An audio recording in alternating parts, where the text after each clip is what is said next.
বল্টু রোজ রাতে বিছানায় প্রস্রাব করে দেয়। বল্টুর স্ত্রী রোজ বিছানা পরিষ্কার করতে করতে হাঁপিয়ে গেছে। একদিন বল্টুর স্ত্রী বলল, এত বড় হয়ে গেছো আর এখনো বিছানায় মুতো, তোমার লজ্জা করে না? বল্টু বলল, ঘুমের মধ্যে শয়তানে বলে মুত, সোনার বাটি দিব। তখন মুতে দেই, কিন্তু বেটা শয়তান সোনার বাটি না দিয়ে চলে যায়, আর ঘুম থেকে উঠে দেখি বিছানায় মুতে দিয়েছি। এটা শুনে বল্টুর স্ত্রী বলল, আজ যখন শয়তান সোনার বাটি দেওয়ার কথা বলবে তখন বলবে আগে সোনার বাটি দে, তারপর মুতবো।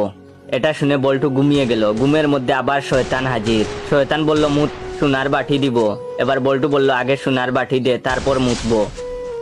এই কথা শুনে শয়তান চিন্তায় পড়ে গেল। বলল, দেখ, সোনার বাটি আমার কাছে নাই, তো চল রাজার বাড়ি যাই চুরি করতে।